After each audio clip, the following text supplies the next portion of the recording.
Bapak Ibu Saudara yang kekasih dalam Tuhan, ada sebuah lukisan, mungkin multimedia bisa tolong tampilkan.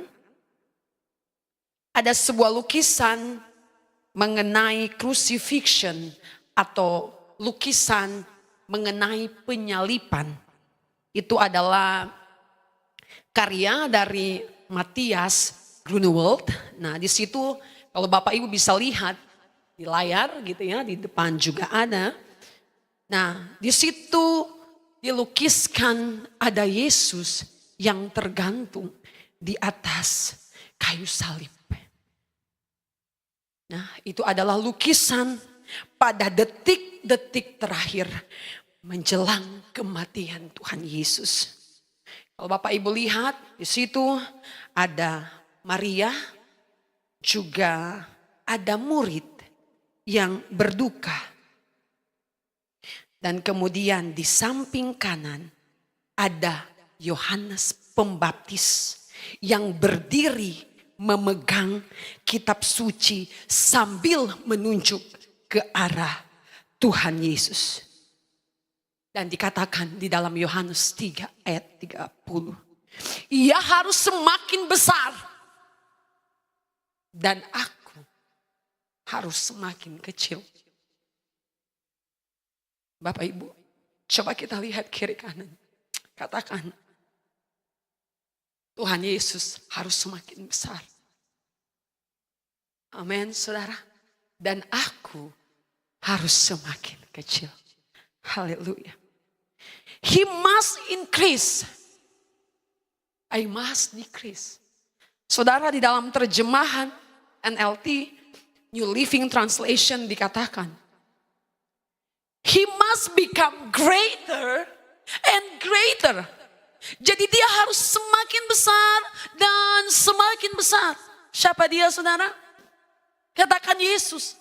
Yesus harus semakin besar dan semakin besar. And I must become less and less. Dan saya harus semakin kecil dan semakin kecil.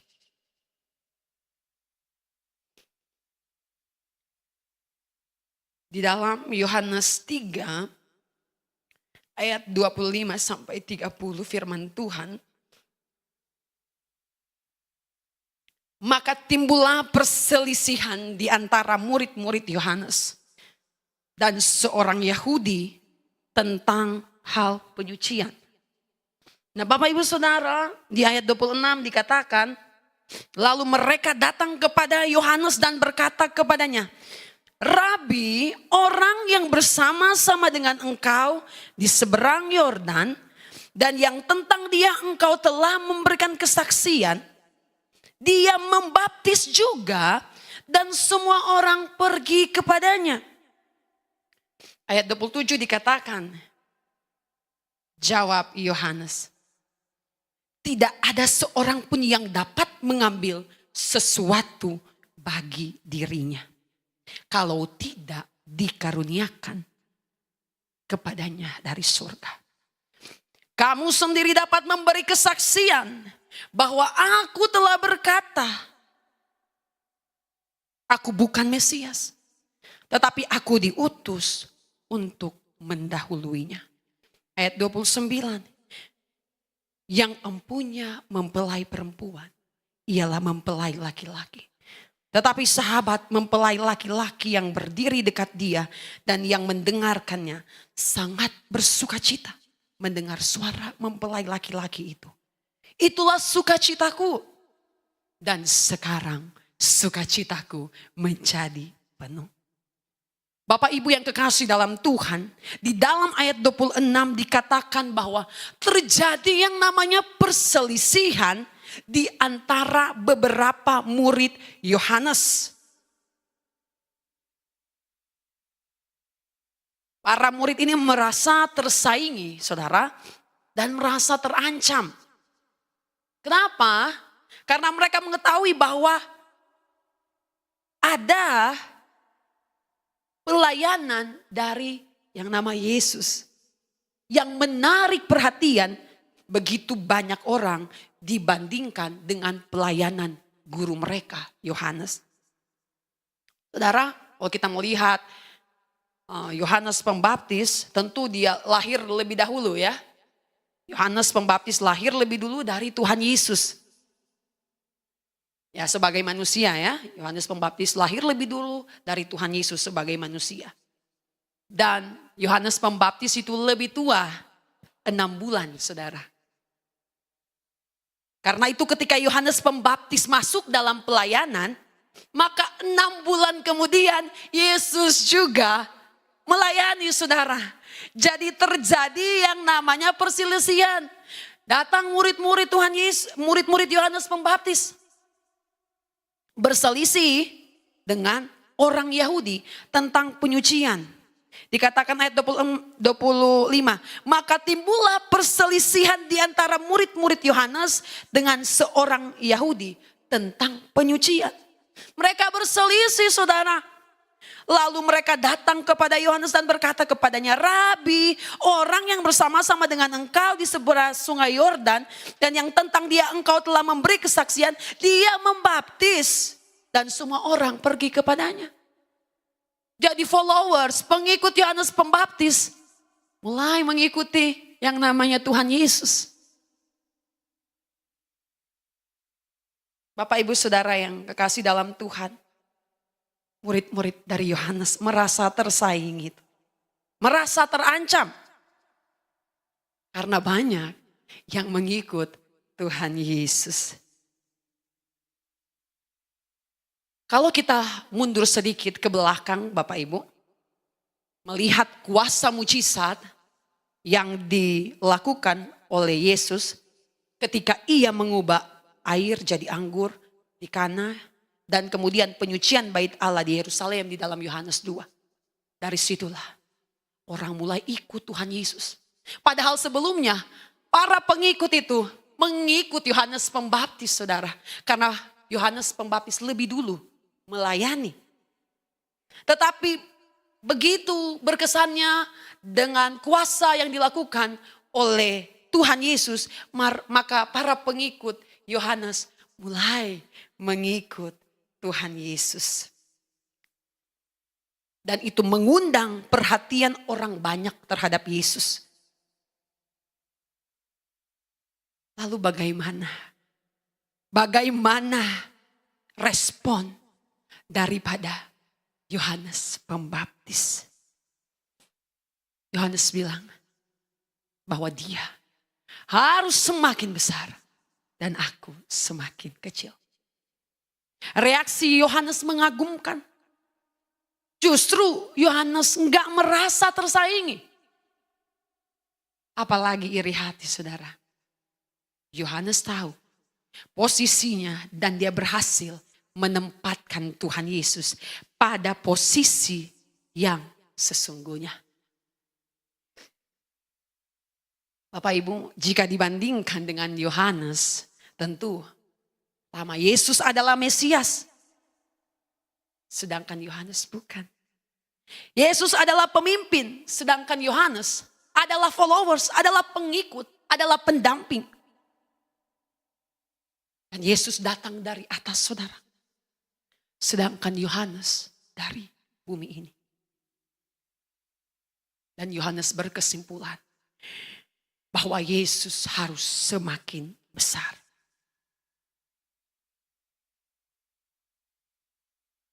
Saudara, apa yang terjadi di dalam Matius 11 ayat 11, boleh tolong dibantu.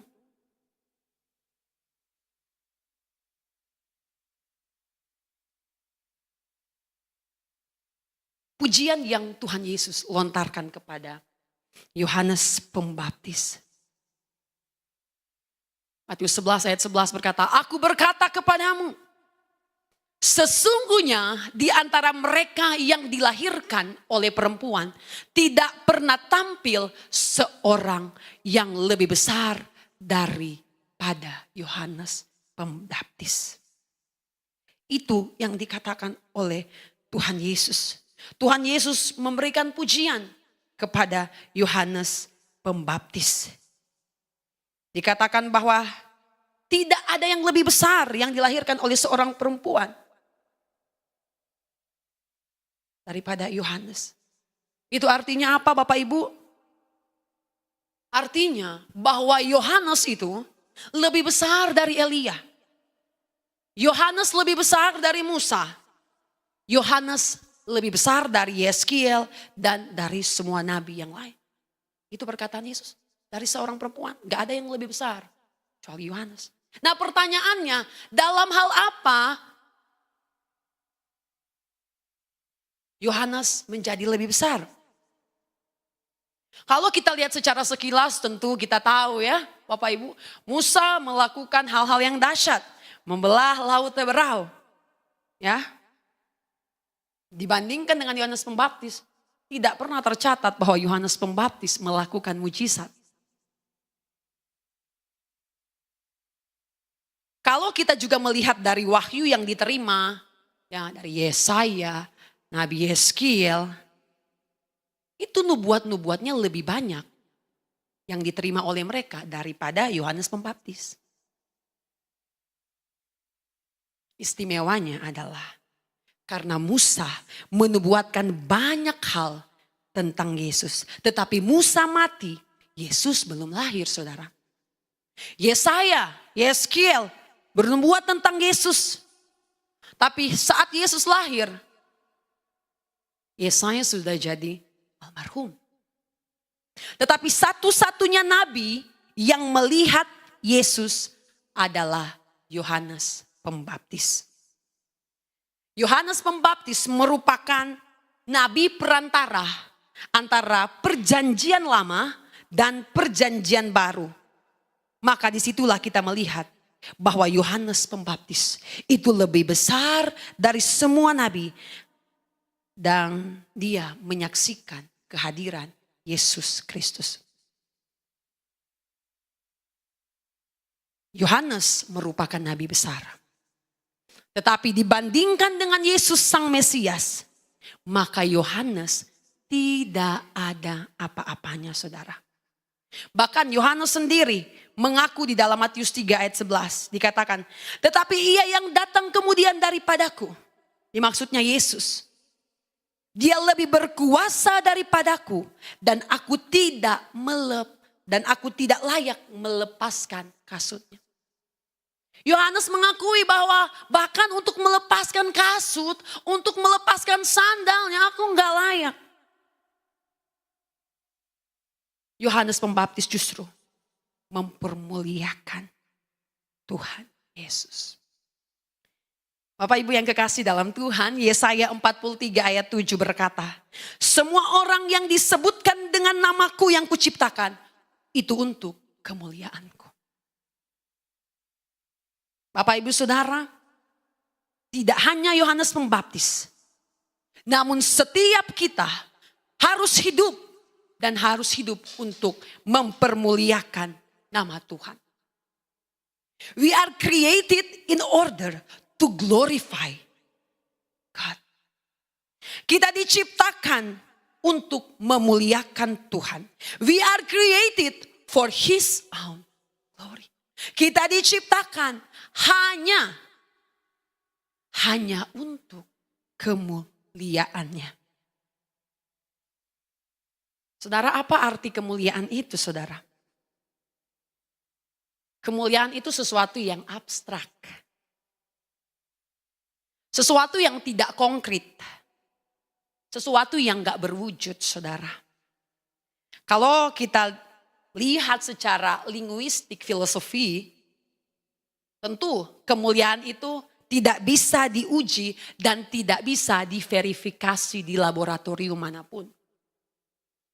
Dan kemuliaan itu berasal dari Tuhan. Saudara, Tuhan sendiri yang adalah penghargaan yang tertinggi.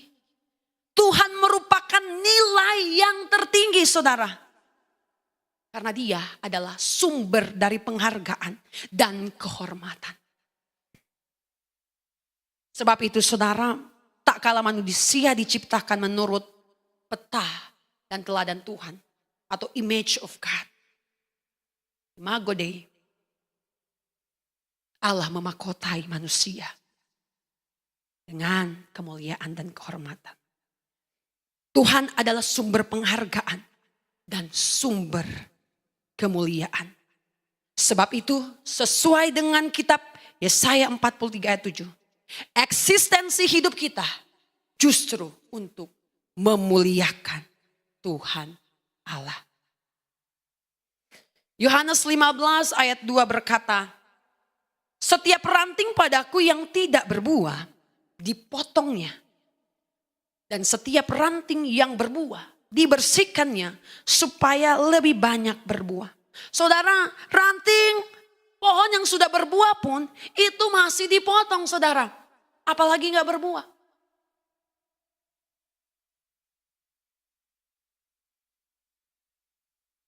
Setiap ranting yang berbuah dibersihkannya. Supaya apa, saudara? Supaya lebih banyak berbuah.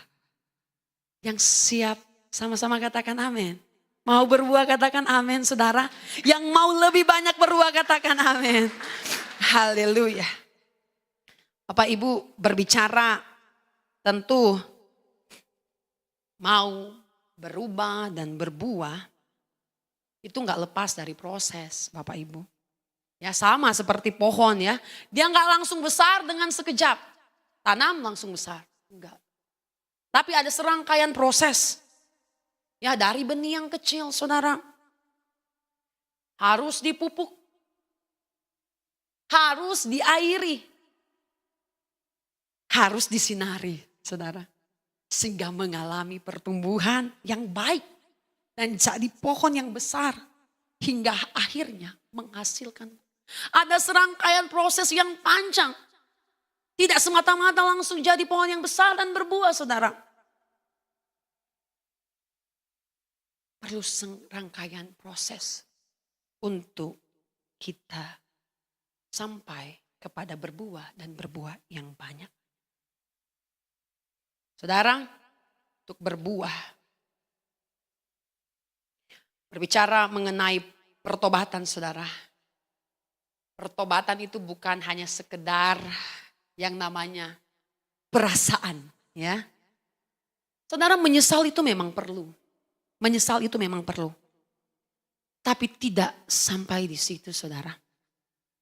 Tidak cukup sampai di situ. Karena pertobatan itu merupakan tindakan aktif, yaitu menuju kepada perubahan atau berubah. Jadi menyesal perlu, saudara, tetapi pertobatan merupakan tindakan aktif menuju perubahan untuk berubah. Seorang penyair dari Persia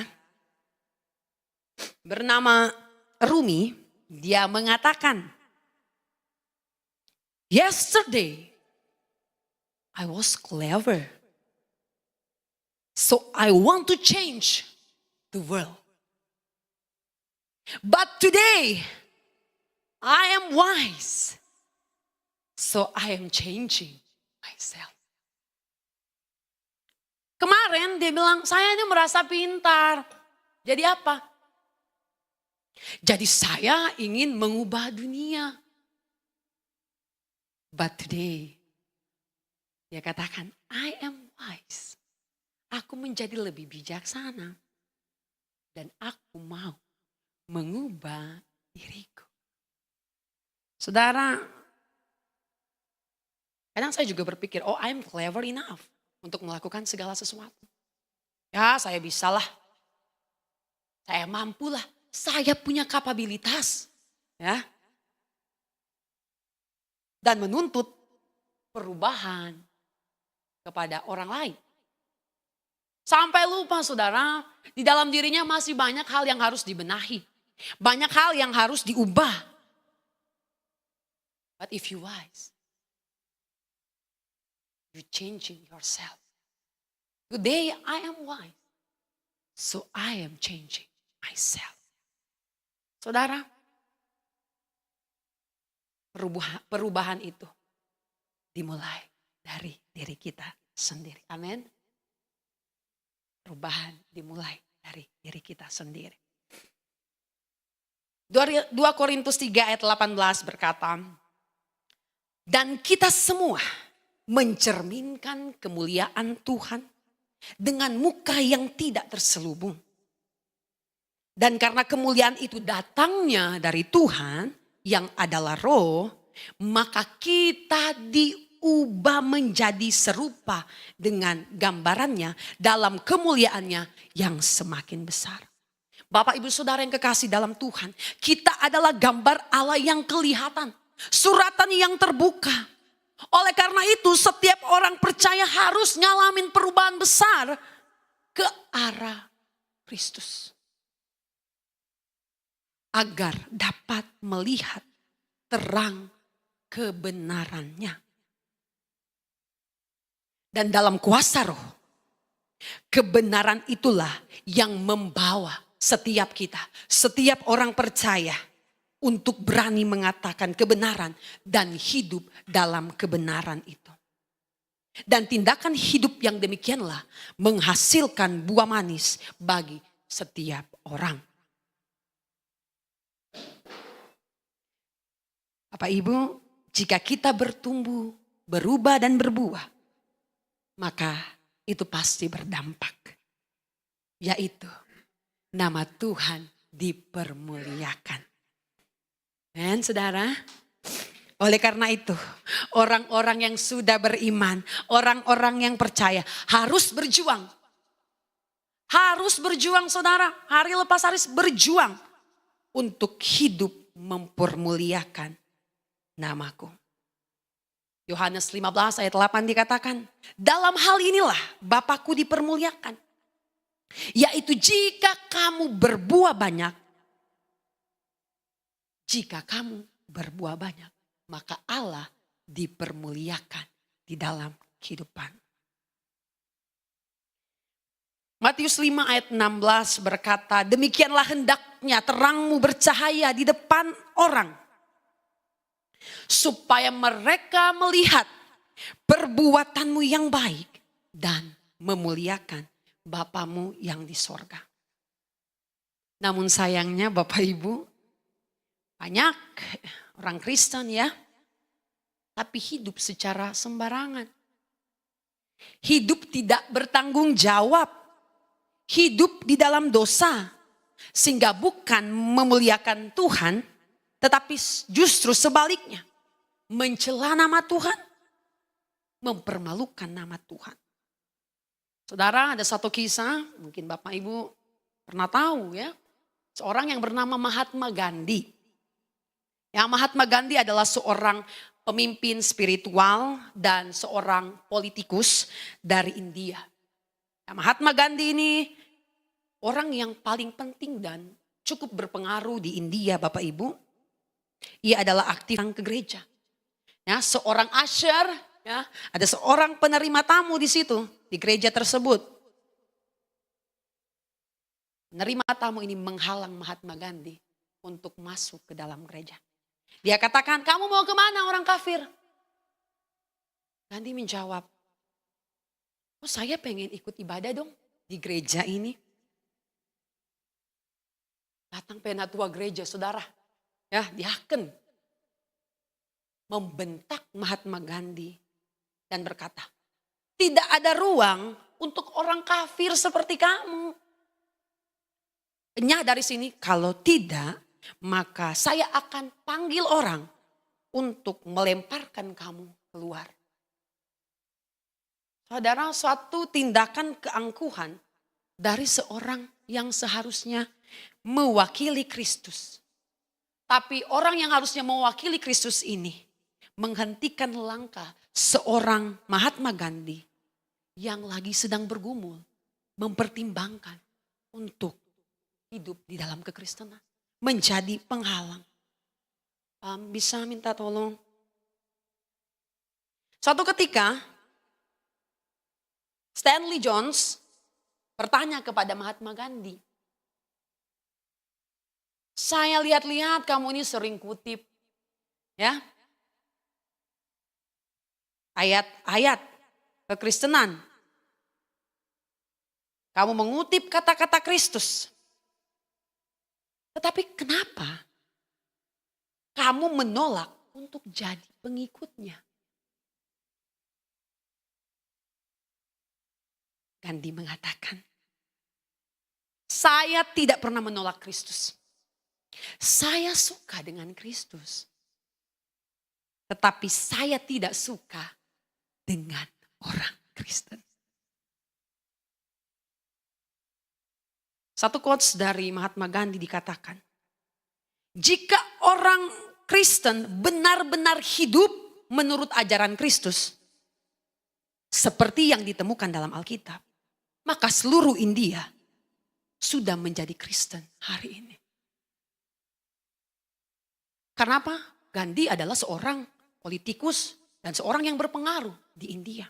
Dia bilang, kalau orang Kristen hidup benar-benar menurut ajaran Kristus, seperti yang dikatakan oleh Alkitab, maka seluruh India sudah jadi Kristen hari ini.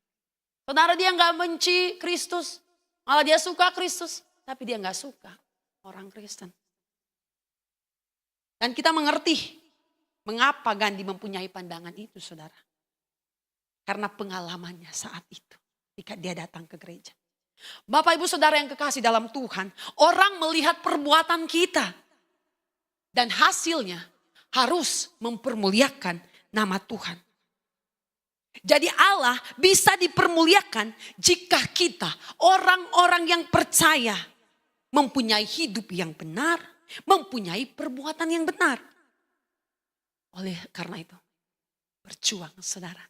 Berjuang dalam hidup ini supaya Tuhan Yesus dipermuliakan lewat kehidupan kita. Haleluya. Ya, mungkin slide-nya bisa di close. Nah, ada seorang mantan pemain bulu tangkis, Bapak Ibu, namanya Christian Hadinata. Suatu ketika dia bertanding sampai masuk ke kejuaraan dunia. Ya, dia masuk ke babak final dan mengalahkan bertanding ya sampai babak final dengan tim dari negara lain. Dan dalam rally badminton itu yang cukup panjang, ya skornya sudah sama nih. Tiba-tiba dari pihak lawan melakukan smash dan wasit mengatakan out. Bolanya out saudara. Itu artinya poin bagi Indonesia. Poin bagi Christian. Dan artinya bahwa Christian Hadinata akan keluar sebagai juara dunia. Jadi seluruh ofisial Indonesia, seluruh pendukung bersorak-sorai saudara. Senang, gembira karena Christian Hadinata menjadi juara dunia. Namun apa yang terjadi saudara, di saat orang bersorak-sorai karena Christian Hadinata gitu ya, karena kemenangan tersebut, apa yang dilakukan Christian Hadinata? Christian datang, dia menghadap wasit dan melakukan protes. Dia bilang ini wasit tidak melihat dengan jeli. Bola itu bukan out, tetapi bolanya masuk. Dan kalau bolanya masuk, artinya pihak lawanlah yang menjadi juara dunia. Christian gagal. Wah, terus terjadi percakapan yang cukup alot gitu ya. Wasit bilang enggak, itu bolanya out. Christian bilang, tidak, itu bolanya masuk. Akhirnya lewat percakapan tersebut, Christian bisa meyakinkan wasit bahwa bola itu dinyatakan masuk. Dengan demikian, lawannya lah yang keluar menjadi juara dunia. Bukan Christian Hadinata. Wow, ofisial Indonesia, para pendukungnya kecewa. Mereka kecewa kepada Christian dan banyak yang marah kepadanya. Satu ketika Christian keluar dari ruangan dan dia dicegat oleh wartawan. Wartawan bertanya, Christian, kenapa kamu mengatakan bahwa bola itu masuk? Christian jawab, ya emang bolanya memang masuk. Wartawan ini bilang, tapi kan dengan kamu bilang seperti itu, kamu jadi gagal loh. Jadi juara dunia. Kalau toh kamu diam saja dan tidak berkata apa-apa, gak ada yang tahu. Wasit juga gak tahu kalau bola itu masuk. Tetapi Christian jawab, saudara, kepada wartawan tersebut. Kamu harus dengar, dikatakan. Nama saya Christian. Dan saya orang Kristen. Orang Kristen tidak boleh bohong. Wow. Saudara, tidakkah ini membawa kemuliaan bagi Tuhan kita? Ya gagal jadi juara dunia. Tapi tindakan itu membawa kemuliaan bagi Tuhan. Saya Kristian. Saya orang Kristen. Orang Kristen gak boleh bohong. Mempermuliakan nama Tuhan. Saudara, jikalau orang-orang Kristen, jikalau anak-anak Tuhan hidup secara baik, hidup secara benar, menuruti firman Tuhan, menghasilkan perbuatan baik, maka Allah akan dipermuliakan dalam kehidupan kita. Katakan amin.